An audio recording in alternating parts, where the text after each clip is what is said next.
So we're talking about secondary, and it is about those sort of street food, grab and go. Quick, easy to assemble, and again, also got to be cost effective. The next dish I'm going to do is using our flatbread. So we saw it for our early years, making it into a pizza. I'm now going to do it as a foldable flatbread, street food, grab and go, with shredded chicken, hot sauce, and some salad. So the first thing to do for our foldable flatbreads is we just sprinkle a little bit of water on them, and we pop them in the oven just for 2 minutes, just to make them soft and pliable. Perfect. So we'll do I'll that. go and do that for you. So first of all, take my foldable flatbread. You can see how easy that is and warm to work. Here I've got a mayonnaise, exactly the same one that we were using earlier, that's got no allergens. Bit of shredded cabbage with some fresh coriander. Lovely. And then I'm going to just add some shredded chicken thighs. These have just been poached, again, just in chicken stock. Again, no allergens, really important as we're going through.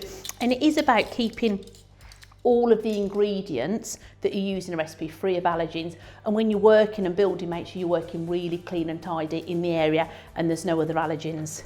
And then I've got some sriracha here that I'm just going to drizzle.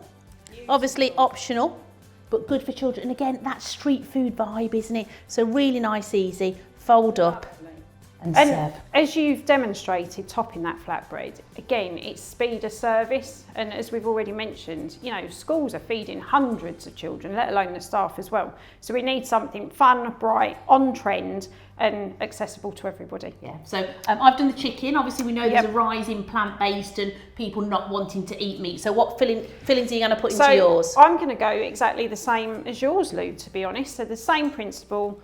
Your flatbread, we're going to spoon over some of your flavoured yoghurt and mayo.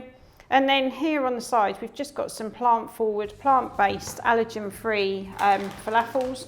So these all come IQF, just take out the freezer what you need.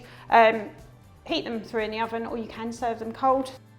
Really simple, isn't it, from a service point of view? You're just making the same things up. Yeah. So again, you're not having to prep 2 different dishes. It's one dish with just the difference between the proteins. So you've served yours on a plate. I'm just going to pop ours in a piece of paper. Right, Lou, so we're now folded and wrapped, and we've included the flag. So again, it's raising awareness for those that are intolerant or have allergies that that's completely safe to eat. Perfect. And I think, again, really tasty. So you've got 2 options from the same flatbread, a meat or plant-based. None of the 14 allergies across them, and very happy to eat those. Fantastic.